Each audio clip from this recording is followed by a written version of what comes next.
सहनाववतु सहनौ भुनक्तु सह वीर्यं करवावहै तेजस्विनावधीतमस्तु मा विद्विषावहै। ओम शांति शांति शांति। सर्वेभ्यो नमः। అందరికీ నమస్కారం అండి. నిన్న చెప్పిన నియమాల్లో ఎవరికైనా సందేహాలు ఉన్నాయండి? నిన్న మనం 14వ అభ్యాసంలో షష్ఠీ విభక్తికి సంబంధించిన నియమాలు చెప్పుకున్నాము. ఇంకోటి పూర్వ రూప సంధి కూడా చెప్పుకున్నాం. ఇందులో ఎవరికైనా సందేహం ఉంటే మీరు హ్యాండ్ సింబల్ ప్రెస్ చేయండి. సందేహం ఉంటే నేను పేరు పెట్టి పిలుస్తాను.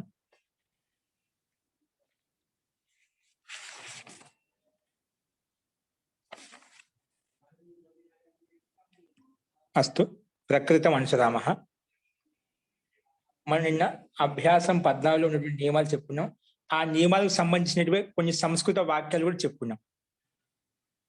ఒక 17 వాక్యాలు సంస్కృత వాక్యాలు చెప్పాము. వాటికి తెలుగులో రాయమని చెప్పాను. ఇప్పుడు దాని కింద తెలుగు వాక్యాలు ఉన్నాయి. తెలుగు వాక్యాలు రాసుకోండి, నీట్గా రాసుకోండి. అభ్యాసం 14లో సంస్కృత వాక్యాలు తెలుగు వాక్యాలు ఉన్నాయి. ఈ తెలుగులోనే రాసుకోవాలి. ఈ తెలుగుకి ఆన్సర్స్ మీద సంస్కృతంలో రాయండి. ఈ ఆన్సర్స్ మనకు అభ్యాసం 14 చెప్పినటువంటి నియమాలను శబ్దకోశాన్ని ఉపయోగించే ఉంటాయి ఎక్కువ శాతం. ఒకవేళ ఇంకా ఉన్న వేరే వచ్చినా కూడా ముందు జరిగినటువంటి అభ్యాసంలోంచి ఉంటాయి. ముందు జరిగిన అభ్యాసంలోంచి ఉంటాయి. అంటే మొత్తానికి మనం చెప్పుకున్న నియమాల్లోంచే శబ్దకోశాల్లోంచే ఉంటాయి. ముఖ్యంగా ఏ అభ్యాసం అయితే చెప్పుకుంటామో ఆ అభ్యాసంలో ఉన్నటువంటి శబ్దకోశాన్ని నియమాలను ఉపయోగించి వాక్యాలు ఉంటాయి. కొంచెం వెనక ముందు వచ్చినాయంటే అవి ముందు జరిగిన పాఠాల్లోంచి ఉంటాయి. కాబట్టి అవి కూడా ఒక్కోసారి సింహావలోకనం, వాటికి కూడా అభ్యాసం కావాలి. కాబట్టి ఒకసారి మధ్య మధ్య కొన్ని వేరే వాక్యాలు కూడా ఇస్తూ ఉంటారు. అది కూడా మనం జరిగిపోయిన పాఠాల్లోంచి వస్తూ ఉంటాయి. వాటిని గమనించి మీరు వాక్యాలు రాస్తూ ఉండండి, రాసుకోండి. అభ్యాసం 14లో తెలుగు వాక్యం, మొట్టమొదటి వాక్యం. ఇది యమునా నది యొక్క జలము. ఇది యమునా నది యొక్క జలము. ఇది యమునా నది యొక్క జలము.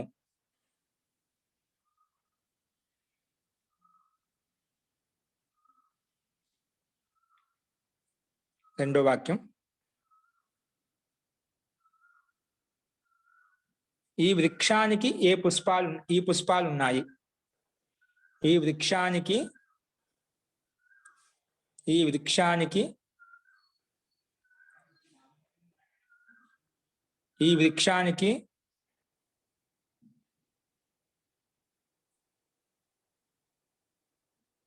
ఈ పుష్పాలు ఉన్నాయి.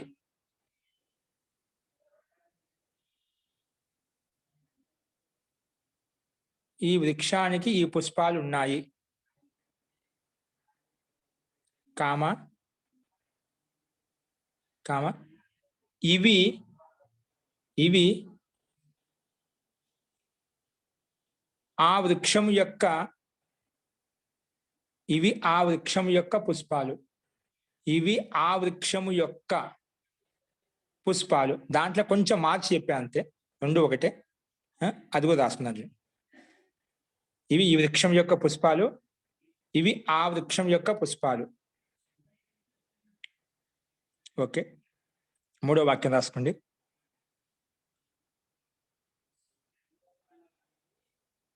ఇది బాలకుని యొక్క పుస్తకము. ఇది బాలకుని యొక్క పుస్తకం. ఇది బాలకుని యొక్క పుస్తకం.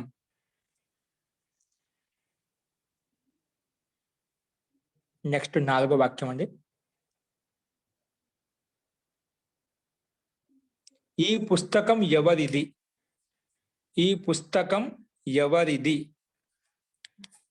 ఇక్కడ ఇదం అద శబ్దంలో ఉన్నటువంటి సర్వనామ శబ్దాన్ని ఉపయోగించి వాక్యాలు ఎక్కువగా వస్తున్నాయి. వాటిని గమనించి రాయండి. ఈ పుస్తకం ఎవరిది? నెక్స్ట్ అండి. మీరందరూ ఇక్కడ ఎందుకోసం ఉంటున్నారు? మీరందరూ ఇక్కడ ఎందుకోసం ఉంటున్నారు? మీరందరూ ఇక్కడ ఎందుకోసం ఉంటున్నారు? మీరందరూ ఇక్కడ ఎందుకోసం ఉంటున్నారు?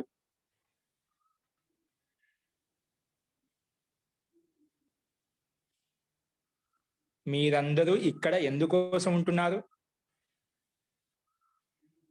ఇది 61వ 62వ నియమం ప్రకారం 61వ నియమం ప్రకారం ఉంది. 61 60వ నియమం ప్రకారంగా 60 61. నెక్స్ట్ అండి, రాముడు తండ్రిని స్మరిస్తున్నాడు. రాముడు తండ్రిని స్మరిస్తున్నాడు. రాముడు తండ్రిని స్మరిస్తున్నాడు.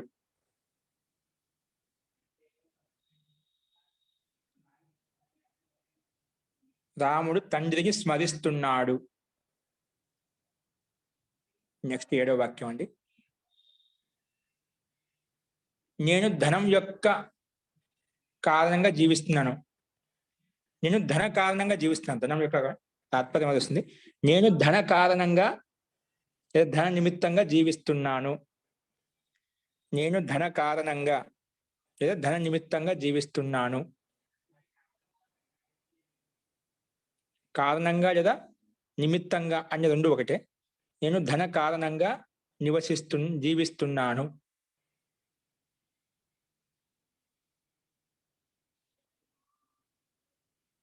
ఈ నగరానికి, నెక్స్ట్ వాక్యం అండి, ఈ నగరానికి ఉత్తరం వైపున దక్షిణం వైపున, ఉత్తరం వైపున ఇంకా దక్షిణం వైపున చెట్లున్నాయి.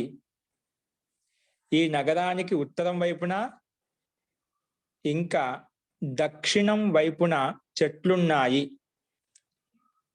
చెట్లున్నాయి. వాక్యాలు తెలుగులోనే రాసుకోండి. వాటి యొక్క ఆన్సర్స్ రాయడం కోసం స్పేస్ కూడా వదులుకోండి మీరు మీకు అనుకూలాన్ని బట్టి. ఈ నగరానికి ఉత్తరం వైపున ఇంకా దక్షిణం వైపున చెట్లున్నాయి. ఇంకా స్థానం మరియు అని చెప్పు. ఇంకా మరియు రెండు ఒకటి. ఈ నగరానికి ఉత్తరం వైపు మరియు దక్షిణం వైపు చెట్లున్నాయి. ఇంకా మరియు రెండుకి ఒకటే అర్థం. ఓకేనా? రెండు సమాన అర్థ శబ్దాలు. నెక్స్ట్ 9వ వాక్యం అండి, ఇంటి పైన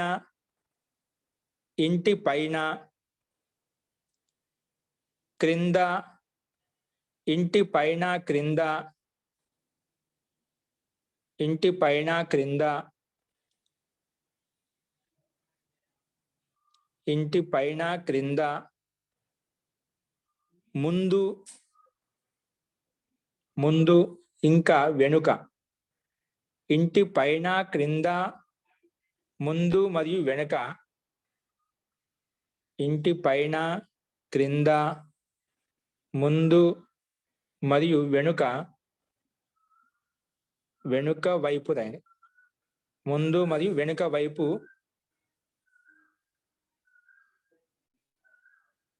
అగ్ని మండుతున్నది. అగ్ని మండుతున్నది. అగ్ని మండుతున్నది. మళ్ళీ ఒకసారి చూసుకుంటే వాక్యం 9వ వాక్యం, ఇంటి పైన క్రింద, ముందు మరియు వెనుక వైపు అగ్ని మండుతున్నది. అగ్ని మండుతున్నది. ఇది 63వ నియమం ప్రకారంగా రాయాలి. చూడండి, ప్రతి వాక్యంలో ఏదో ఒక నియమం పనిచేస్తుంది. నియమం లేకుండా ఏ వాక్యము లేదు. సాధ్యమైనంత వరకు ఈ అభ్యాసం నియమాలను ఉపయోగించి ఉంటాయి. లేకపోయినా మనం ముందు చెప్పుకునే నియమాల నుంచి ఏదో ఒక నియమం పనిచేస్తుంది.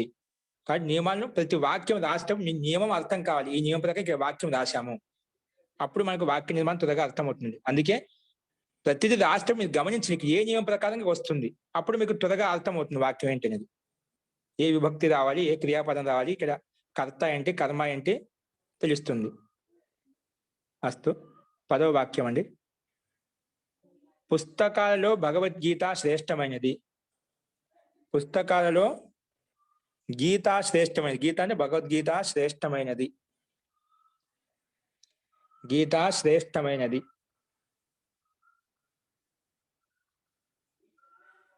గీత శ్రేష్టమైనది. ఓకే. నెక్స్ట్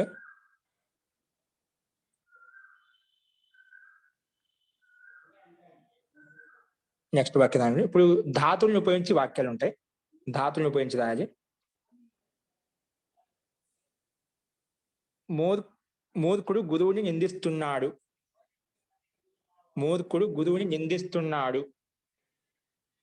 మూర్ఖుడు గురువుని నిందిస్తున్నాడు.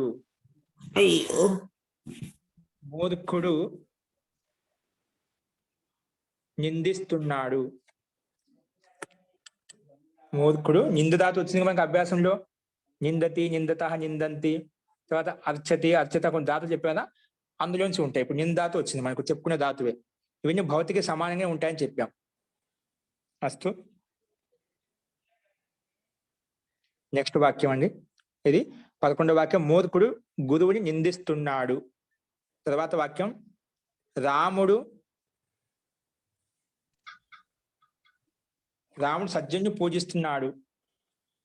రాముడు సజ్జనుని పూజిస్తున్నాడు. రాముడు సజ్జనుని పూజిస్తున్నాడు. రాముడు సజ్జనుడిని పూజిస్తున్నాడు. రాముడు సజ్జనుడిని పూజిస్తున్నాడు.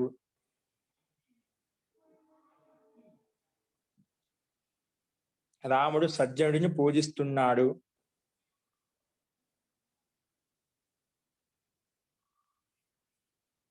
రాముడు సజ్జనుడిని పూజిస్తున్నాడు. నెక్స్ట్ 13వ వాక్యం, కృష్ణుడు శోకిస్తున్నాడు అంటే బాధపడుతున్నాడు. శుచిధాతు వచ్చింది కదా. శుచి అంటే బాధపడటం, దుఃఖపడటం అని చెప్పాం కదా, ఆ ధాతును ఉపయోగించాలి. కృష్ణుడు బాధపడుతున్నాడు లేదా దుఃఖపడుతున్నాడు, దాన్ని శోకిస్తున్నాడు అంటాం. శోకించడం అన్నా, బాధపడటం అన్నా, దుఃఖపడటం అన్నా మూడిటికి ఒకే అర్థం. శుచిధాతును ఉపయోగించాలి. కృష్ణుడు శోకిస్తున్నాడు అంటే బాధపడుతున్నాడు.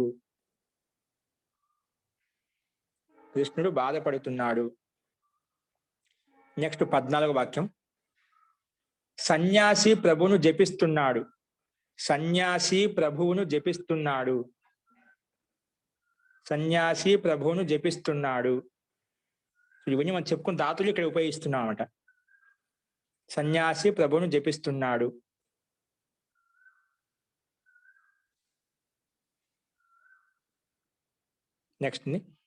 నెక్స్ట్ వాక్యము, ఈ బాలకుడు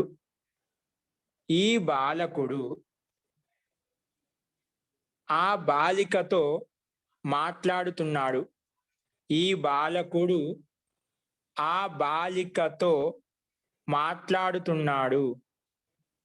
ఇప్పుడు ఎవరితో మాట్లాడుతున్నారు, ఎవరు కర్త, ఇక్కడ ఎవరు కర్మ, ఎవరు కరణం, ఇక్కడ ఏది క్రియాపదం, అది గమనిస్తున్నది. ఈ బాలకుడు ఆ బాలకునితో, సారీ ఆ బాలికతో మాట్లాడుతున్నాడు. నెక్స్ట్ 16వ వాక్యం, రాముడు శ్యాముణ్ణి ఆహ్వానిస్తున్నాడు. రాముడు శ్యాముడిని ఆహ్వానిస్తున్నాడు. రాముడు శ్యాముడిని ఆహ్వానిస్తున్నాడు. నీ నూల గురించి ఉన్నప్పుడు ద్వితీయ భక్తి కదా, అలా కర్మ అనమాట. అందుకే అర్థం చెప్పేటప్పుడు మీకు కొన్ని లక్షణాలు చెప్పండి. కర్త అంటే స్వతంత్రంగా ఉండేవాడిని కర్త అని చెప్పాము. కర్త అంటే స్వతంత్రంగా ఉండేవాడిని కర్త. కర్మ అంటే ఆ కర్తకు ఏదైతే అత్యంత ఇష్టమో దానికి కర్మ. కర్త ఏ దాన్ని అయితే వస్తువుని కావచ్చు, వ్యక్తిని కావచ్చు, ఏ పదార్థం కావచ్చు, కర్త ఏ దాన్ని అయితే అత్యంత ఇష్టపడుతున్నాడో ఆ ఇష్టమైన కర్మ, అంటే కర్మ ద్వితీయ భక్తి రావాలి. అదేవిధంగా కర్తకు ఏదైతే అత్యంత సహాయపడుతుందో, కర్తకు ఏదైతే అత్యంత సహాయంగా ఉంటుందో దానికి కరణం అని చెప్పాము. కరణం తృతీయ భక్తి వస్తుంది అక్కడ. అదేవిధంగా కర్త ఎవరినైతే సంతోషపెడతాడో, సుఖపెడతాడో, ఎవరినైతే సుఖపెడతాడో అందులో సంప్రదాయం అన్నమాట. కర్త ఎవరినైతే సుఖపెడతాడో లేదా సంతోషపెడతాడో, ఎవరినైతే సంతోషపెడుతున్నాడో దాన్ని సంప్రదాయం అంటాం. సంప్రదాయం అంటే చతుర్థి భక్తి రావాలి. కర్త ఎవరినైతే సంతోషపెడుతున్నాడో, సంతోషపడిన వ్యక్తి ఎవరైతే ఉన్నదో అతనికి సంప్రదాయం అని పేరు. అలాంటి సంప్రదాయంలో చతుర్థి భక్తి పెట్టుకోవాలి. అదేవిధంగా పంచమిలో కర్త నుండి ఏదైతే వేరవుతుందో, కర్త నుండి వేరు కావచ్చు, ఎక్కడి నుంచైనా వేరు కావచ్చు, ఎక్కడి నుంచి అయితే వేరవుతుందో అక్కడ, ఎక్కడి నుంచి వేరే అక్కడ దానికి పంచమి అపాదనం అని పేరు. ఎక్కడి నుంచి డివైడ్ అయిపోయిందో అక్కడ దానికి అపాదానం అని పేరు. అలాంటి అపాదం ఏ విభక్తి రావాలంటే పంచమీ విభక్తి రావాలి. కానీ ఇక్కడ కష్టం ఉండదు. ఎక్కడి నుంచి వేరే అవుతుందో అది కర్త నుంచి కావచ్చు, ఒక చెట్టు నుంచి కావచ్చు, ఏదైనా ఒక పదార్థం నుంచి ఎక్కడి నుంచి వేరైతే అక్కడ దానికి అపాదానం అని పేరు. అలాంటి అపాదానంలో పంచమీ విభక్తి వస్తుంది. షష్ఠి చెప్పాం. సంబంధాన్ని తెలియజేసేటప్పుడు షష్ఠి విభక్తిని ఉపయోగిస్తాం. సంబంధాన్ని తెలియజేసేటప్పుడు షష్ఠి విభక్తిని ఉపయోగిస్తామని మనం చెప్పుకుంటాం. ఆ నియమాలు ఎక్కడెక్కడ చూసాం. దాని ప్రకారం గమనించి రాయండి వాక్యాలు. అందుకే అర్థాన్ని గమనించాలి. అర్థం ఎవరు కర్తకి ఏ రకంగా సహాయపడుతుంది అది గమనిస్తూ ఉన్నది. అస్తు. సన్యాసి ప్రభువుని జపిస్తున్నాడు. తర్వాత ఈ బాలకుడు ఆ బాలికతో మాట్లాడుతున్నాడు. ఇది అయిపోయింది. రాముడు శ్యాముణ్ణి ఆహ్వానిస్తున్నాడు. రాముడు శ్యాముడిని ఆహ్వానిస్తున్నాడు. ఇది 16వ వాక్యం. నెక్స్ట్ ఇప్పుడు రాసుకుని 17వ వాక్యం. రాముడు శ్యాముడిని ఆహ్వానిస్తున్నాడు. తర్వాత 17వ వాక్యం.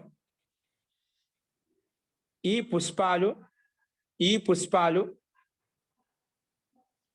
యమునా నది యొక్క జలంలో తేలుతున్నాయి.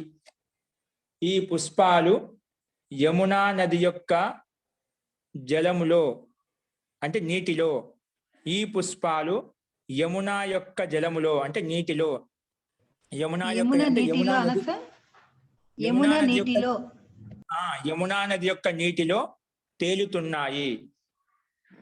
ఈ పుష్పాలు యమునా నది యొక్క నీటిలో తేలుతున్నాయి. నెక్స్ట్ వాక్యం అండి. ఈ పుష్పాలు రాసుకున్నారు కదా. ఈ పుష్పాలు యమున అంటే యమునా నది యొక్క నీటిలో తేలుతున్నాయి. తేలడానికి త్రూ ధాతు చెప్పాం. త్రూ, తరతి, తరతః, తరంతి అది ఉపయోగించాలి. నెక్స్ట్ వాక్యం 18వ వాక్యం. నీవు ఈశ్వరుని యొక్క ధ్యానం చేస్తున్నావు. ఏంటి వాక్యము? నీవు ఈశ్వరుని యొక్క ధ్యానం చేస్తున్నావు. నీవు ఈశ్వరుని యొక్క అంటే యొక్కకి లోపల యొక్కకి ఎక్కడ వస్తుంది? షష్ఠిలో సంబంధం. నీవు ఈశ్వరుని యొక్క ధ్యానం చేస్తున్నావు. చేయడానికి కురుధాతును ఉపయోగిస్తాం. కరోతి, కురుత, కురువంతి. ఓకే. నీవు ఈశ్వరుని యొక్క ధ్యానం చేస్తున్నావు. నెక్స్ట్ వాక్యం రాసుకోండి. ఇప్పుడు సేమ్ ఇదే వాక్యం ఇంకో రకంగా చెప్తున్నాను. ఇదే వాక్యాన్ని ఇంకో రకంగా చెప్తున్నాను. నీవు ఈశ్వరుని ధ్యానిస్తున్నావు డైరెక్ట్ గా. ఇక్కడ షష్ఠి విభక్తి చెప్పలేను. నీవు ఈశ్వరుణ్ణి, నీ నూల గురించి ద్వితీయ భక్తి, దాన్ని బట్టి రాలి. నీవు ఈశ్వరుని ధ్యానిస్తున్నావు. నీవు ఈశ్వరుణ్ణి ధ్యానిస్తున్నావు. అలా కూడా రాయచ్చు, ఇలా కూడా రాయచ్చు. నీవు ఈశ్వరుని యొక్క ధ్యానం చేస్తున్నావు. లేదా నెక్స్ట్ వాక్యం రాసిన పర్వాలేదు. నీవు ఈశ్వరుని ధ్యానిస్తున్నావు. నీవు ఈశ్వరుణ్ణి ధ్యానిస్తున్నావు. నీవు ఈశ్వరుణ్ణి ధ్యానిస్తున్నావు. నీవు ఈశ్వరుని ధ్యానిస్తున్నావు. ఓకే అండి.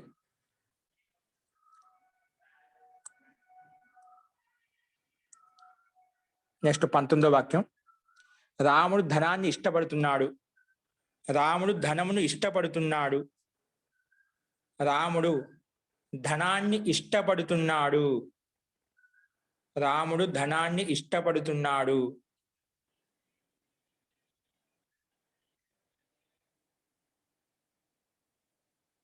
రాముడు ధనాన్ని ఇష్టపడుతున్నాడు.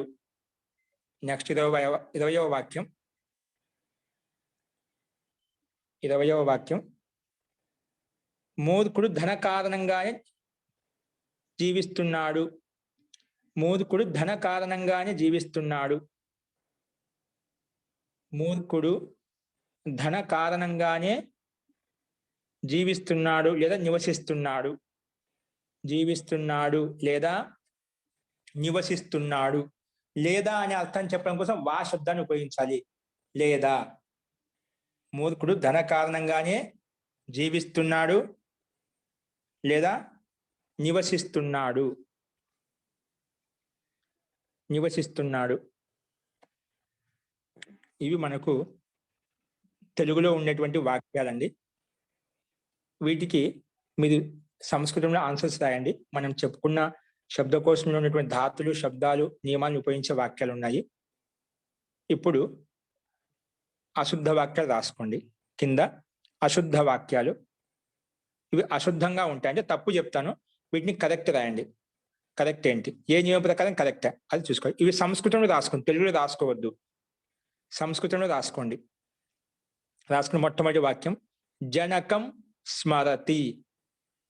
జనకం స్మరతి, ఇది ఏ నియమ ప్రకారంగా తప్పు అనేది చూసి దాని నియమ సంఖ్య కూడా వేయండి. జనకం స్మరతి, జనకం స్మరతి. రెండో వాక్యం వృక్షస్య ఏతే పుష్పాణి. వృక్షస్య ఏతే పుష్పాణి. వృక్షస్య ఏతే పుష్పాణి. వృక్షస్య ఏతే పుష్పాణి. ఇక్కడ తప్పు ఏంటో చూడండి. వృక్షస్య ఏతే పుష్పాణి. పుష్పాణి. నెక్స్ట్ మూడో వాక్యం. మూడో వాక్యం గురోః నిందతి. గురోః నిందతి. గురోః నిందతి. గురోః నిందతి. ఇది మూడో వాక్యం. అశుద్ధం ఏంటి అది గమనించండి.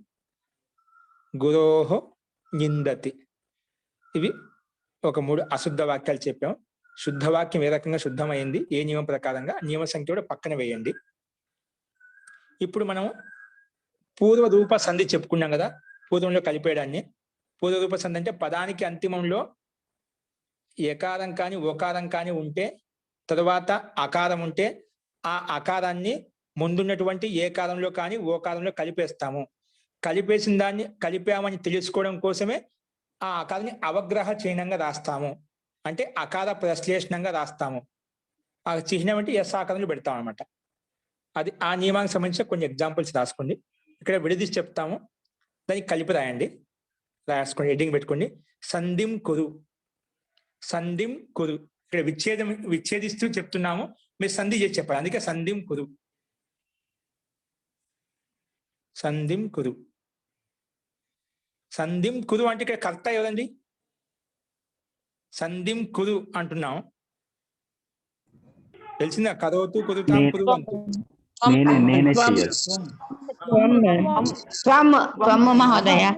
మాకు చెప్తున్నారు కురు అంటే ఒకటి కాదు కదా, కాబట్టి ఒక నిమిషం, ఒకటి కాదు కదా, సంధిం కురుతా పెట్టుకోండి. సంధిం కురుతా యూయం అంటే బహువచనం. మీరందరి సంధి చేయండి అని అర్థంలో. సంధిం కురుతా, కురుతా పెట్టుకోండి. అది కురు అన్నప్పుడు ఏకవచనం వస్తుంది కాబట్టి బహువచనం పెట్టుకోండి. సంధిం కురుతా. ఓకే, సంధిం కురుతా. ఇప్పుడు చాలా ఉన్నాయి కదా, ఒకటి కాదు కదా వాక్యం. అంటే ఇప్పుడు మీరంతా మీకు చెప్తున్నది యూయం సంధిం కురుత, మీరందరూ సంధి చేయండి, ఇక్కడ కలిపి రాయండి అని అర్థం. ఓకే, మొట్టమొదటి వాక్యం రాసుకోండి. ఉదాహరణ వాక్యం ఇక్కడ యాచతే ప్లస్ అధునా. యాచతే ప్లస్ అధునా. యాచతే ప్లస్ అధునా. యాచతే ప్లస్ అధునా. నెక్స్ట్ అండి, ఇక్కడ యాచతే ప్లస్ అధునా అని చెప్పాం, పక్కన ఈక్వల్ బట్టి దాన్ని కలిపి రాయండి ఎలా వస్తుంది సంధి ప్రకారంగా. నెక్స్ట్ రెండో వాక్యం, రెండో ఎగ్జాంపుల్ హరే ప్లస్ హరే ప్లస్ హరే ప్లస్ అత్ర. హరే ప్లస్ అత్ర. హరే ప్లస్ అత్ర.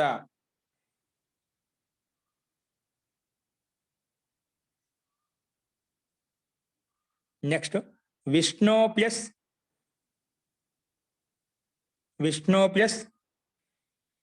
అవ. విష్ణు ప్లస్ అవ.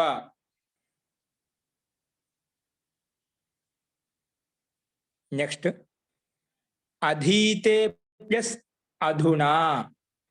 అధీతే ప్లస్ అధునా. అధీతే ప్లస్ అధునా. అధీతే ప్లస్ అధునా. అధీతే ప్లస్ అధునా.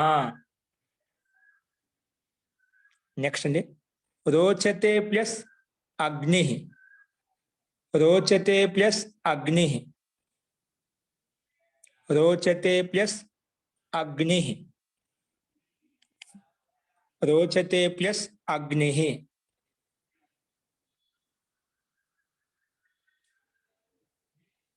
పుస్తకే ప్లస్ అస్మిన్. పుస్తకే ప్లస్ అస్మిన్. పుస్తకే ప్లస్ అస్మిన్. పుస్తకే ప్లస్ అస్మిన్. నెక్స్ట్, విద్యాలయే ప్లస్ అస్మిన్. విద్యాలయే ప్లస్ అస్మిన్. విద్యాలయే ప్లస్ అస్మిన్. విద్యాలయే ప్లస్ అస్మిన్. నెక్స్ట్, యాచతే ప్లస్ అముం. యాచతే ప్లస్ అముం. యాచతే ప్లస్ అముం. యాచతే ప్లస్ అముం. యాచతే ప్లస్ అముం. ఇవి విడిదీసి చెప్పామండి. వీళ్ళు మీరు సంధి కలిపి రాయండి. అస్తు. ఇప్పుడు నెక్స్ట్ రాసుకోండి. సంధి విచ్ఛేదం కురుత. సంధి విచ్ఛేదం కురుత. సంధి విచ్ఛేదం కురుత. ఇవి కలిపి చెప్తున్నా, విడిదీసి రాయండి. విచ్ఛేదం అంటే విభాగం. రాసుకోండి. అధీతేత్ర. అధీతేత్ర. తే పక్కన ఎసాకరం పెట్టింది. అధీతేత్ర. అధీతేత్ర. అధీతేత్ర. నెక్స్ట్, త్రాయతే ధునా. త్రాయతే ధునా. త్రాయతే ధునా. ధునా. త్రాయతే ధునా. త్రాయతే ధునా. త్రాయతే ధునా. త్రాయతే ధునా. గురుగారు అక్కడ అవగాహన లేదు కదా? ఉండండి, కలిపి అవగ్రహం ఉంది. త్రాయతే ధునా. త్రాయతే ధునా. ఏ పక్కన అవగ్రహం. లోకేస్మిన్. లోకే కే పక్కన అవగ్రహం ఇక్కడ కూడా. లోకేస్మిన్. లోకేస్మిన్.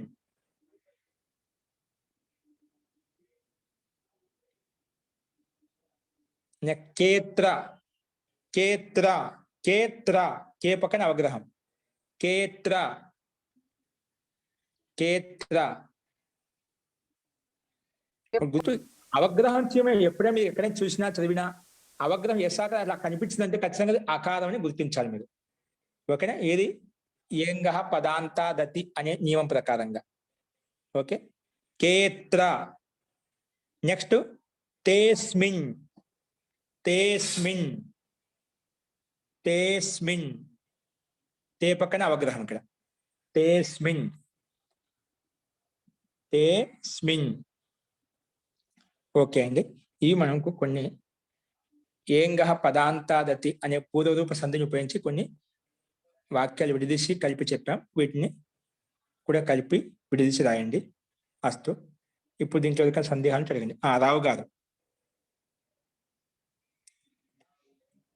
గురుగారు నమస్కారం. ఇప్పుడు ఈ తేత్ర లేకపోతే తేస్మిన్ ఇట అన్ని ఉన్నాయి కదా, ఇది ఒకవేళ రాతల్లో అవగ్రహ చిహ్నం లేకపోయినా అది ఉన్నట్టుగా భావించి ఉచ్చరించాలా మనం? ఖచ్చితంగా ఉంటుందండి. ఖచ్చితంగా ఉంటుంది. లేకపోతే అది అసలు అక్కడ ఆకారం లేంటనే అది వాక్యం తప్పు వస్తుంది. ఓకే. కాబట్టి ఖచ్చితంగా ఉండే తీరాలి. దాంట్లో లేదనే ప్రశ్నే లేదంట. ఎందుకంటే పూర్వరూప సంధి నియమం ప్రకారం ఉండాలి. అది లేదంటే అది వాక్యం తప్పు, లేదా మిస్టేక్, బై మిస్టేక్ అంతే. కాబట్టి వ్రాతలో తప్పనిసరిగా ఖచ్చితంగా ఉంటుంది. ముందుకు నియమం, ఒక నియమం అంటే ఒక మహర్షి పాణి చెప్పాడు, ఏంగా పదాంతాలు యంగు తర్వాత అచ్చు ఉంటే అచ్చుని ముందు పూర్వలో కలిసిపోతుంది, కలిసిపోయింది తెలుసుకోవడానికి అవగ్రహం ఉపయోగించాము అని చెప్పారు. అది నియమ ప్రకారం, లేకపోతే అది వాక్యం శుద్ధం కాదు. గురుగారు, రెండోది, ఇందాక మీరు విభక్తి రూపాలు షష్ఠీ విభక్తి దాకా చెప్పారు. సప్తమి కూడా చెప్పేస్తే ఒకసారి రాసేసుకున్నాను నేను 6 దాకా. ఇప్పుడు 7ది కూడా ఒకసారి చెప్పారు. కాదు, సప్తమి విభక్తి పక్కన వస్తుంది, రాసుకుని ఆధారో అధికరణం. షష్ఠి అంటే ఆధారో అధికరణం. ఆధారానికి అధికరణ సంజ్ఞ అంటాం.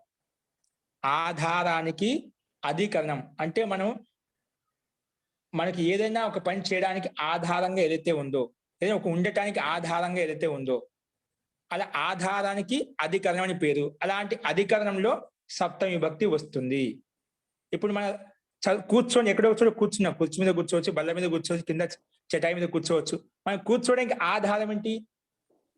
ఆధారం ఏదైతే ఉందో దాన్ని అధికరణం అంటాం. కూర్చోడానికి కుర్చీ మీద కూర్చొని చదువుతూ ఉన్నారు, రాస్తూ ఉన్నారు, అది మీ ఆధారం కుర్చీ. ఆ కుర్చీకి దాన్ని ఆధారం అంటాం. మీకు ఆధారం ఏంటి? కుర్చీని ఆధారం అంటాం. అలాంటి ఆధారానికి అధికరణం అని పేరు. అలాంటి ఆధారానికి అధికరణం అని పేరు. అలాంటి అధికరణంలో సప్తమి విభక్తి పెట్టుకోవాలి. ఆసందికాయాం ఉపవిశతి. రామ ఆసందికాయాం ఆసందిక మీద కూర్చున్నారు. ఆ రకంగా అట్లా ఆధారానికి అధికరణం. అట్లా ఆధారం ఏదైతే ఉందో వారికి అధికరణం పేరు. అలాంటి అధికరణంలో సప్తమి విభక్తి వస్తుంది. అదే అండి. ధన్యవాదాలు. దాని తర్వాత కూడా మనకు వస్తుంది. ఇప్పుడు షష్ఠి విభక్తి నియమాల వరకు ఉన్నాయంటే ఒకసారి రివిజన్ చేశాను వాటిని అన్నిటిని. అస్తు. ఇప్పుడు మనుకొండ సూర్యకుమార్ గారు. మాస్టర్, సంధి విచ్ఛేదం కురుతాలో 2వ పదం సరిగ్గా రాసుకోలేదు, కృపయా మళ్ళా ఒకసారి చెప్తారా? హరే ప్లస్ అత్ర. త్రాయతే జ్ఞాయేదో చెప్పారు. హరే ప్లస్ అత్ర. త్రాయతే అధునా. ఏంటండి?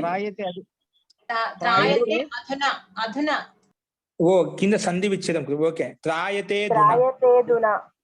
ఓకే అండి. సంధి విచ్ఛేదం గురించి రెండో వాక్యం. త్రాయతే ధునా. త్రాయతే ధునా. త్రాయతే ధునా. ధునా. ధు మహాప్రార్థ. ధునా. అలాగే సంధి కురులలో కూడా మొదటిది రాయలేదు. యాచతే అధునా. యాచతే అధునా. ధన్యవాదాలు మాస్టర్. అట్లా ఎవరన్నా రాసుకునే వాళ్ళు ఉంటే అండి, ఇప్పుడు మీకు మళ్ళీ ఒకసారి గ్రూప్ లో పెడతాము. ఓకేనా? అవి ఒకసారి మళ్ళీ ఏదైనా బై మిస్టేక్ ఉంటే వాళ్ళంతా రాసుకోండి. సరేనా? ఇటువంటి బై మిస్టేక్ అయింటేనా. జీ శారదా గారు. నమస్కారం గురుగారు. ఇది నియమం 60లో హేతు ప్రయోగంలో హేతు అనే శబ్దం ఉపయోగించినప్పుడు అన్నస్య హేతోహ వసతి అనే వాక్యంలో అన్నస్య అనే చోట షష్ఠి విభక్తి ఉంది, హేతోహో అనే చోట కూడా షష్ఠి విభక్తి ఉంది కదండి. 2 షష్ఠి విభక్తులు వస్తున్నట్టు కదా? జీ జీ. అంటే ఇక్కడ షష్ఠి పంచమికి తీసుకోవచ్చు. హేతువులు అన్నము కారణంగా పంచమి. అంటే ఇప్పుడు హేతు శబ్దానికి పంచమి విభక్తి తీసుకోవాలంటారా? అది 2 ఉన్నాయి అంటున్నాను. 2 తీసుకోవచ్చు. ఇప్పుడు అన్నం కారణంగా అన్నప్పుడు పంచమి షష్ఠి 2 తీసుకోవచ్చు. ఓకేనా? కారణం వలన అనుకోవచ్చు. కారణం వలన అన్నం అనుకోండి. వలన కంటే పట్ట చూసుకున్నట్టు పంచమి విభక్తి తెచ్చుకోవాలి. లేదు ఒక నియమ ప్రకారంగా షష్ఠి అన్నాం కాబట్టి దాంట్లో షష్ఠి విభక్తినే పంచవిభక్తి దాంట్లో దోషం రాదు. 2 ఉపయోగించుకోవచ్చు. ఓకేనా? ఎందుకంటే మనకు నిమిత్త పర్యావరణ అసలుగా షష్ఠి విభక్తి వచ్చింది, ఇక్కడ మనకు వచ్చింది కాబట్టి కారణార్థంలో పంచమి షష్ఠి 2 ఉపయోగించవచ్చు. ఓకే. ఇంకొకటి, ఇది నియమం 62లో మాతుహు స్మరతి అంటే తల్లి యొక్క మాతుహు స్మరతి అంటే తల్లి యొక్క స్మరణం చేస్తున్నారు అని కదా. యొక్క స్మరణ కాకుండా దాని కర్మ, ఇక కర్మ కానీ షష్ఠి విభక్తిని ఉపయోగించాలి. కర్మార్థం షష్ఠి విభక్తి ఉంది. ఓకేనా? కర్మని అయినప్పటికీ చెప్పేటప్పుడు మాతని స్మరిస్తున్నాడు. షష్ఠి విభక్తి పెడతాం కానీ అర్థం చెప్తే కర్మార్థం చెప్తాం. మాత యొక్క స్మరిస్తున్న అర్థం లౌకికంగా ఉండదు కాబట్టి మాతని స్మరిస్తున్నాడు. కర్మార్థమే షష్ఠి విభక్తి అర్థం అదే, కానీ విభక్తి షష్ఠి విభక్తి పెట్టుకుంటాము. మ్మ్. అంటే అప్పుడు జనకస్య స్మరతి, రామస్య స్మరతి అవన్నీ కరెక్ట్ అవుతాయా అయితే? అలాగే అండి. ఓకేనా? ఇక్కడ 2 నియమాలు చెప్పాను. సుఖపూర్వకంగా ఉన్నప్పుడు ఒకటి, దుఃఖపూర్వకంగా ఒకటి అని నియమం రెండు చెప్పాను. ఆ చెప్పారు, నియమాలు మాతురం గమనించండి. మాతుహు. అవునండి, అవునండి. మాత్రం స్మరతి అది మామూలుగా సరిపోతుంది. ద్వితీయ విభక్తి వచ్చినప్పుడు ఇదివరకు మేము ద్వితీయ విభక్తి రూల్స్ నేర్చుకున్నాం కాబట్టి అది అర్థమైపోయింది. ఓకే. ఈ అందుకే 2 షష్ఠీ కూడా విభక్తి చెప్పాను. అన్నప్పుడే మాతుహు స్మరతి అన్నప్పుడు తల్లి దుఃఖపూర్వకంగా యొక్క ఎప్పుడైతే ఉందో అక్కడ షష్ఠీ విభక్తి గమనిస్తూ ఉండండి మీరు. షష్ఠీ విభక్తి వచ్చిందన్న చోటల్లో ఖచ్చితంగా దుఃఖపూర్వకంలో షష్ఠీ విభక్తిని అర్థం చేసుకోవాలి. సరే పరమాంతంలో షష్ఠీ ధన్యవాదాలు. విభక్తి వచ్చింది. జీ సత్యనారాయణ గారు. మహోదయ ఉమ్. మహోదయ జీ చెప్పండి. 9ది కొంచెం రాయటం కనెక్షన్ కట్ అయింది మహోదయ. ఇంటి పైన, క్రింద, ముందు, ఇంకా ముందు వెనక అగ్ని మండుతున్నది. అగ్ని మండుతున్నది. నెక్స్ట్ శారదా గారు. మహోదయ 10 గీతా శ్రేష్టమైనది 10 కదా మహోదయ? 10వ వాక్యం అండి. పుస్తకాలు గీతా శ్రేష్టం అండి. శారదా గారు. మహోదయ నమస్కారం మహోదయ. 15వ వాక్యం ఒక్కసారి చెప్పరండి. అది మీకు గ్రూప్ లో పెడతా అండి. మీరు అన్ని అవే వస్తున్నాయి. అట్లా మనం దీనికి టైం వేస్ట్ చేసుకోకూడదు. మనం ఏమనుకోలేదు. 15వ వాక్యమా? ఏ వాక్యము? 15. ఈ బాలకుడు ఆ బాలికతో మాట్లాడుతున్నాడు. ఈ బాలకుడు ఆ బాలికతో మాట్లాడుతున్నాడు. సరే సరే. ఇటువంటి వాక్యాలు మళ్ళీ ఒకసారి గ్రూప్ లో చాలా మంది బాగా నీట్ గా రాస్తుందండి. అది మీకు పెడతారు. అది మనకు పెద్ద విషయం కాదు. అది రాసుకోవచ్చు, చూసి రాసుకోవచ్చు. దీంట్లో నియమాల్లో ఎవరికైనా అర్థం కానిది ఉంటేనా అది గమనించండి. ఈ వాక్యాలు మనకు పెద్ద విషయం కాదు, మనం చూసి రాసుకోవచ్చు. కాబట్టి మీకు ఏమైనా నియమాల్లో ఏమైనా అర్థం కానిది ఏది ఉంటే అది చెప్పండి, వాక్యాల్లో కానీ ఏదైనా కానీ. జీ సూర్యనారాయణ గారు, మీరు కూడా అదే సమస్య. వాక్యాలు అయితే మీరు గ్రూప్ లో పెడతామండి. గ్రూప్ లో చూసుకోండి. అందరు గ్రూప్ లో మీరు ఉన్నారు కాబట్టి ఇబ్బంది లేదు. రమణమూర్తి గారు, రామ్మూర్తి గారు. మహోదయ 61వ నిమిత్త నియమం ప్రకారం గురువు గారు ఈ హేతు పదం వాడినప్పుడు ఏ విభక్తిలో ఉన్నా వాడచ్చు అని ఒక 6 వాక్యాలు చెప్పారు. జీ ఈ 6 వాక్యాలకి అర్థం ఒకటేనా అండి?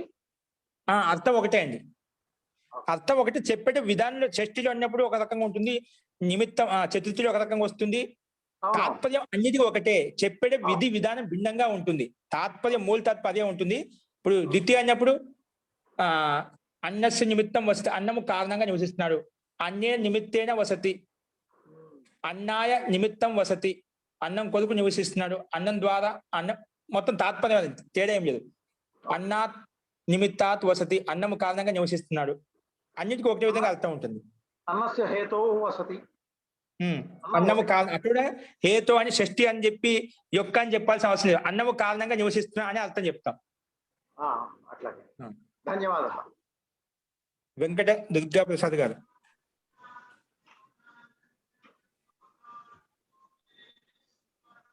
వెంకట దుర్గా ప్రసాద్ గారు.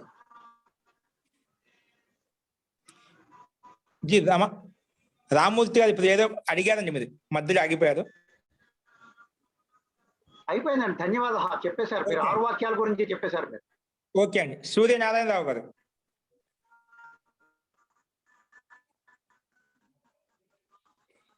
అస్తు అండి. ప్రకృతి వంశరామ. ఇప్పుడు మీరు సంస్కృత వాక్యాలకు తెలుగులో తెలుగు వాక్య సంస్కృత రాయండి. ప్రతి ఒక్కరు కూడా టచ్ చేయాలి. మీరు సొంతంగా రాయాలి.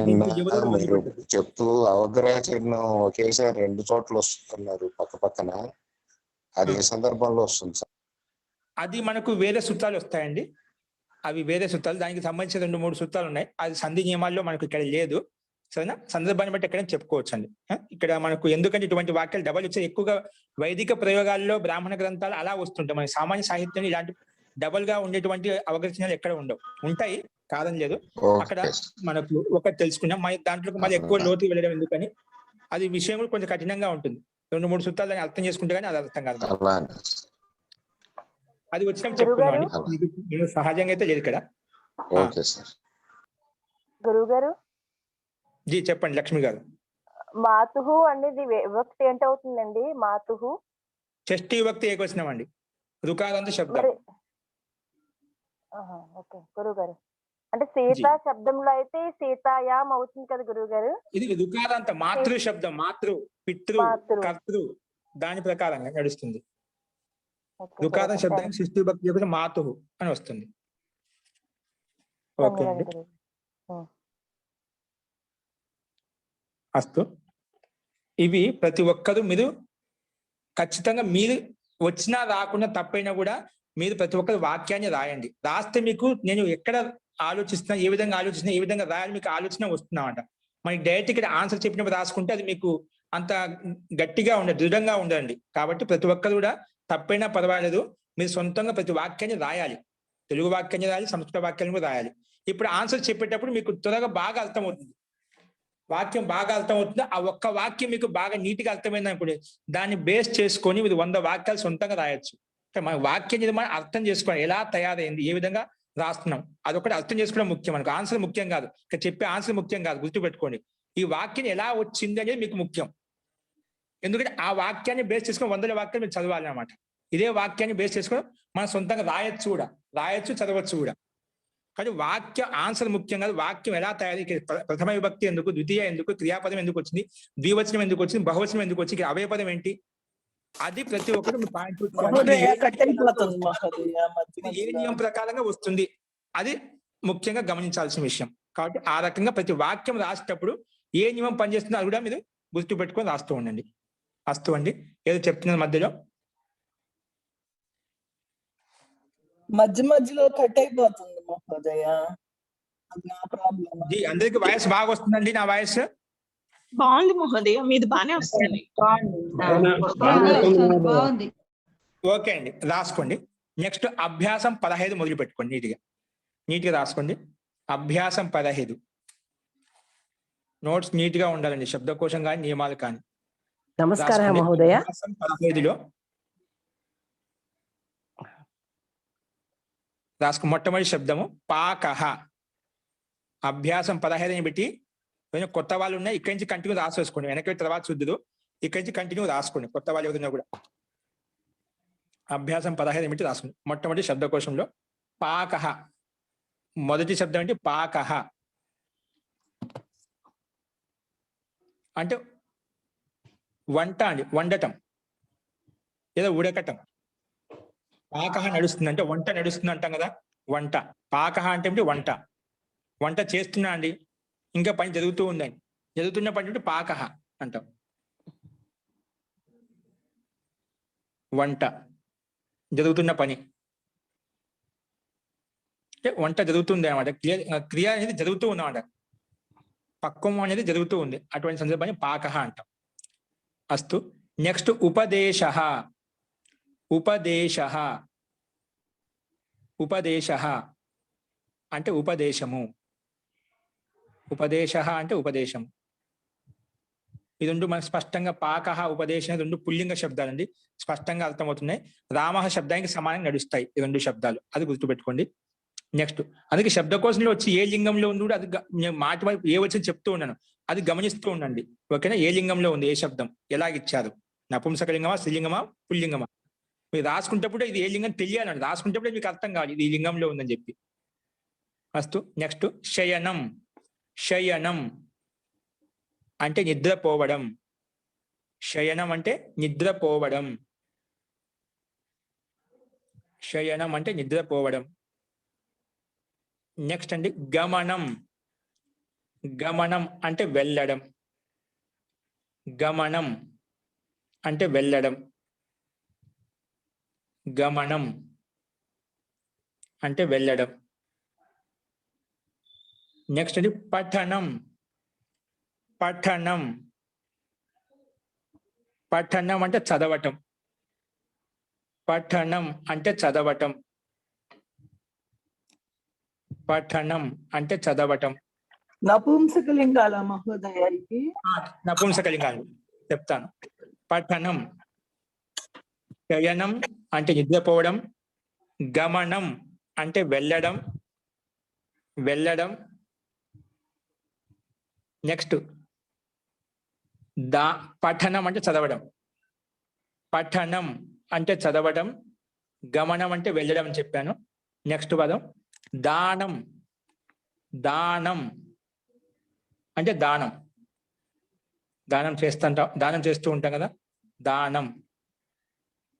నెక్స్ట్ అండి వస్త్రం, వస్త్రం అంటే వస్త్రము, వస్త్రం. ఇవన్నీ నపుంసకలింగ శబ్దాలు, గృహం శబ్దానికి సమానం నడుస్తాయి. శయనం, గమనం, పఠనం, దానం, వస్త్రం ఇవన్నీ నపుంసకలింగాలు, గృహ శబ్దానికి సమానం నడుస్తాయి. గృహం గృహే గృహాని, గమనం గమనే గమనాని, శయనం శయనే శయనాని, ఈ రకంగా. దానం దానే దానాని, వస్త్రం వస్త్రే వస్త్రాని అని గృహం శబ్దం నేర్చుకుంటే దాన్ని బట్టి మిగతా అన్ని వచ్చేస్తాయి. అసలు నెక్స్ట్ రాసుకోండి శబ్దాలు కొన్ని. ఆయుష్యం, ఇవి ఆశీర్వాదాన్ని సూచించే శబ్దాలు అండి. ఇవి ఎప్పుడు ఇలాగే ఉంటాయి. ఆయుష్యం, ఆయుష్యం, కామ, ఆయుష్యం, ఆయుష్యం, మూర్ధని శకాల మధ్యలో ఆయుష్యం, కామ, కుశలం, కుశలం, కుశలం, కామ, భద్రం. నెక్స్ట్ అండి భద్రం, ఆయుష్యం, కుశలం, భద్రం. ఈ మూడు పర్యాయవాద శబ్దాలండి. ఈ మూడికి అర్థం ఏంటి? ఆశీర్వాదాన్ని, ఆశీర్వాదార్థంలో ఉపయోగిస్తామనండి. ఈ మూడింటికి ఆశీర్వాదము, ఆశీర్వాదించేటప్పుడు వీటిని ఉపయోగిస్తాము. ఆయుష్యం భూయాత్, కుశలం భూయాత్, భద్రం భూయాత్ అని చెప్పి ఆశీర్వదిస్తుంటాం కదా, వీటిని ఆశీర్వచనాలు రాయండి. ఆశీష్ వచనాలు, ఆశీర్వాద వచనాలు, ఆశీర్వాదం ఇచ్చేటప్పుడు ఉపయోగించేటప్పుడు అనమాట.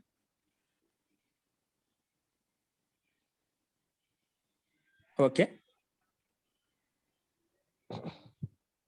నెక్స్ట్ ఇప్పుడు ఇవన్నీ మనకు కొన్ని శబ్దాలు చెప్పుకున్నాము. ఏంటండి ఇవి ఏ లింగాలు మహోదయ? నపుంసకలింగంలో ఉన్నాయి, ఇవి కూడా నపుంసకలింగాలండి. కానీ ఎక్కువగా ఇందులోనే ఉంటాయి. నైష్యం, కుశలం అలాగే ఉంటాయి. దీంట్లో ఎక్కువ రూపాలు మనకు కనిపించవు అనమాట. మార్పులు తక్కువగా ఉంటాయి. సరేనా? ఎందుకంటే ఆశీర్వాదాన్ని సూచించేటువంటి శబ్దాలు అనమాట. ఆశీర్వాదార్థంలోనే మాత్రమే ఉపయోగిస్తాం అన్నమాట. అన్నిట్లో చోట రావు ఇవి.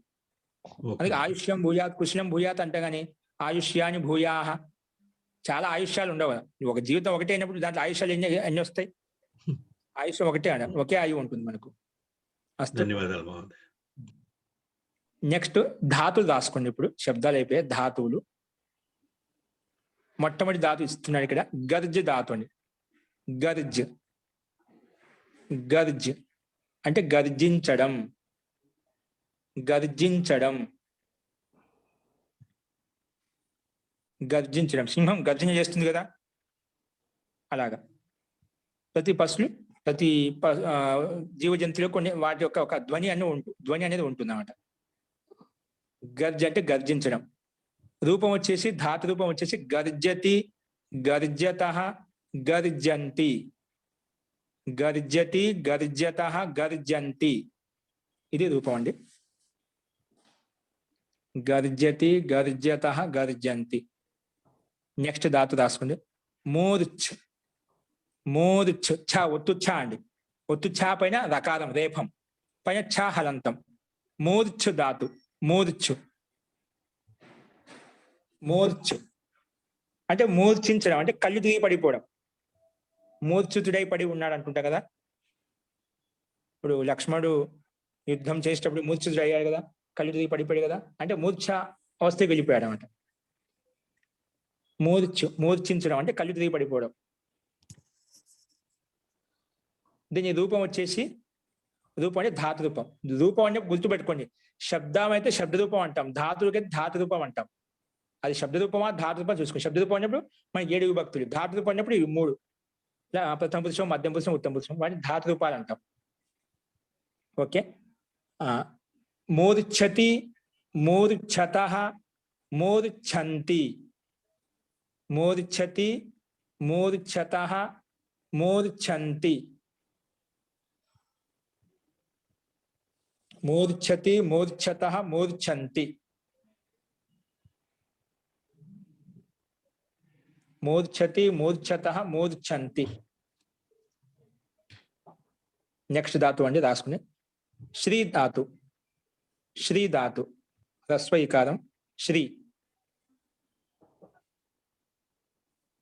ఆశ్రయం తీసుకోవడం, ఆశ్రయం తీసుకోవడం, ఆశ్రయం తీసుకోవడం. శ్రీ ధాతుకు ఏంటి మీనింగ్? ఆశ్రయం తీసుకోవడం, ఆశ్రయం తీసుకోవడం. లేదా ఇంకో సేవ చేయడం, సేవ చేయడం అర్థంలో వస్తుంది, సేవ చేయటం. ఆశ్రయం తీసుకోవడం లేదా సేవ చేయటం, ఆశ్రయం తీసుకోవడం లేదా సేవ చేయటం,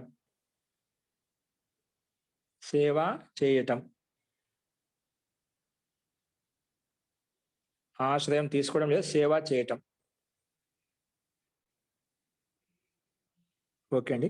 దీని రూపం వచ్చేసి ఆశ్రయతి, ఆశ్రయతః, సారీ క్షమ్యతాం, శ్రయతి, శ్రయతః, శ్రయంతి, శ్రయతి, శ్రయతి, శ్రయతః, శ్రయంతి, శ్రయతి, శ్రయతః, శ్రయంతి, శ్రయతి, శ్రయతః, శ్రయంతి,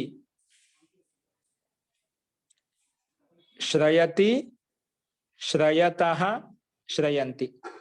ఇక్కడ మనకు ఆ ఉపసర్గం కలిపి రాసుకో. ఆశ్రయతి, ఆశ్రయతః, ఆశ్రయంతి. ఇక్కడ ఆశ్రయ అంటే ఆశ్రయం ఇవ్వడం వస్తుంది. ఆశ్రయత అన్నప్పుడు ఇప్పుడు ఆశ్రయం తీసుకుంటున్నాం, ఇవ్వడం లేదు, మనం తీసుకుంటున్నాం. శ్రయతి అన్నప్పుడు, ఆశ్రయత అన్నప్పుడు మన ఆశ్రయం మనం ఇస్తాం అన్నమాట, తీసుకోవడం లేదు, మనం ఇస్తున్నాం. అక్కడ అర్థంలో మార్పు ఉంటుంది. కానీ ఇక్కడ ఓన్లీ శ్రీ ధాతు ఇచ్చారు కదా, శ్రయతి మాత్రం రాసుకోండి. శ్రయతి, శ్రయతః, శ్రయంతి. ఓకే. ఇంకా సేవ చేయడం అనే అర్థం కూడా వస్తుంది. ఇంక సేవ చేయడం, సేవతే, సేవేతే, సేయం. సేవతే కాదండి, సేవత ఎందుకు వచ్చింది ఇక్కడ? సేవతి ధాతు ఆత్మీయ, దానికి కూడా సేవ చేయడం అర్థం వేరే, అది కూడా దానికి కూడా అర్థం సేవధాతుకు ఉంది. కానీ శ్రీ ధాతు కూడా సేవ చేయటం ఆ అర్థం కూడా వస్తుంది. సేవధాతుకు సేవ చేయటం ఉంది, సేవధాతుకు సేవ చేయడం అర్థం ఉంది. కానీ ఇక్కడ మన శ్రీ ధాతు కూడా ఆ అర్థం వస్తుంది అని చెప్పడం. ఇక్కడ ఇది ఉభయపది కదా మహోదయ? ఏంటండి? ఇది ఉభయపది, ఇది ఉభయపదిలో ఉందండి, ఉభయపదిలో ఉంది. ఇక్కడ మనకు పరస్పది తీసుకుందామండి, పరస్పదిని గమనిద్దాం. ఇది ఆత్మనేపథ్యంలో శ్రేయతే అని వస్తుందండి. జీ జీ ఇప్పుడు మనకు అవసరం ఓన్లీ పరస్పద, ఆత్మ శ్రేయతే వస్తుంది. ఇప్పుడు మనకు అవసరం లేదు, ఓన్లీ పరస్పద చూసుకోండి. ఓకేనా? మహోదయ, శ్రేయతి అంటే ఆశ్రయం తీసుకోవడం అండి, ఇవ్వడం అండి? తీసుకోవడం, ఆశ్రయం తీసుకోవడం. ఓకే, ధన్యవాదాలు మహోదయ. ఇది పరస్పద. ఇక్కడ పరస్పద గమనించండి, ఆత్మ గురించి ఇప్పుడు ఆలోచించొద్దు మీరు. ఓకేనా? ఆత్మపద ధాతులు మనకు వస్తాయి, తర్వాత వస్తే అప్పుడు చూద్దాం. దీని నుంచి రాసుకోండి. భ్రూ ధాతు అండి, భ్రూ ఒత్తు భ మహాప్రాణం. భ్రూ ధాతు పాలన చేయడం, పాలన చేయడం అంటే పోషించడం, పాలించడం. భ్రూ ధాతుకి పాలించడం, పాలించటం. రాసుకోండి. భరతి, భరతః, భరంతి, భరతి, భరతః, భరంతి.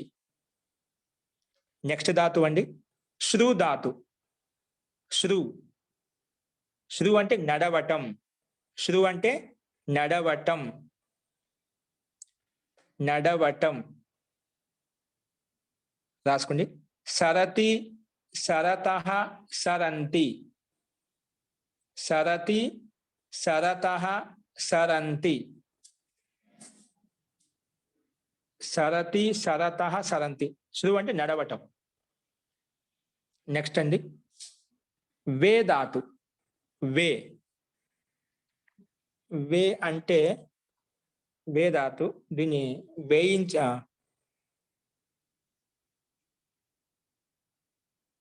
మనం ఏమంటాం, వస్త్రాలు నేస్తాం, నేయటం. వస్త్రాలు చీరలు అట్లా వస్త్రాలు నేర్చే వాళ్ళు ఉంటారా? నేయటం, నేయడం అంటాం. వస్త్రాలు నేర్చేవాళ్ళు, తయారు చేసేవాళ్ళు. అవునండి, మగ్గాల మీద నేస్తారండి, వేవర్స్. నేయటం అండి వస్త్రాలు. వాటిని వే అంటే, వే ధాతు మీనింగ్ వచ్చి నేయటం, నేయటం.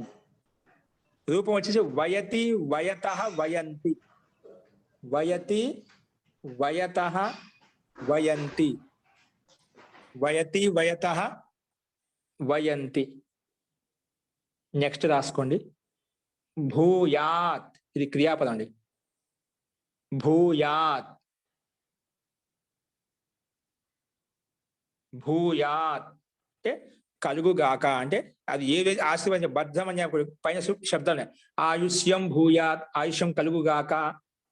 కుశలం భూయాత్, కుశలం కలుగుగాక. భద్రం భూయాత్, భద్రం కలుగుగాక. భూయాత్ ఆశీర్వాదాన్ని చెప్పేటువంటి క్రియాపదం అన్నమాట. ఆశీర్వాద సూచక అర్థం, ఆశీర్వాదం ఇచ్చే అర్థంలో ఉపయోగిస్తామంట. అంటే కలుగుగాక అంటే దాని మీనింగ్ వచ్చి కలుగుగాక. ఇది ఎక్కడ ఉపయోగిస్తాము? ఎక్కువ ఆశీర్వాదంలో ఎక్కువగా ఆశీర్వాదంలో ఉపయోగిస్తాం, ఎక్కడ ఉపయోగించాం అంటే వేరే అర్థాలు వస్తుంది. ఎక్కువగా ఆశీర్వాదం ఉపయోగించని దీన్ని ఉపయోగించుకుంటాం. చెప్పాం కదా, ఆయుష్యం భూయాత్, కుశలం భూయాత్, భద్రం భూయాత్, సుఖం భూయాత్.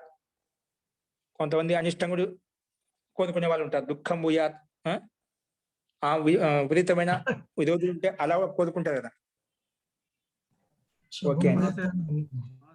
భూయాత్ స్థానంలో భవేత్ వాడొచ్చండి?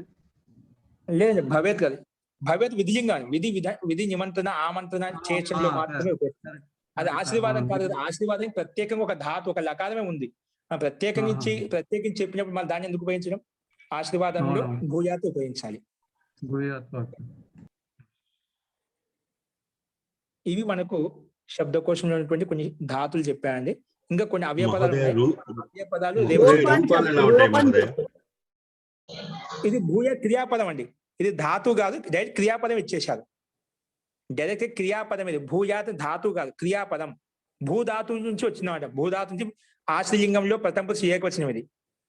భూయాత్ భూయాస్తాం భూయాసు, భూయాహ భూయాస్తం భూయాస్త, అలా రూపం నడుస్తుంది. డైరెక్ట్ గా క్రియాపదం ఇచ్చాడు ఇక్కడ, ధాతువు కాదు ఇది.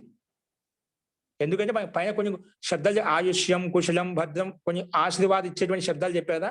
అదే సందర్భంలో భూయాతుడు క్రియాపదంలో ఆశీర్వాద ఇచ్చేటప్పుడు ఉపయోగిస్తా అని చెప్పడం కోసం చూపించాడు అంతే. డైరెక్ట్ క్రియాపదం ఇచ్చాడు.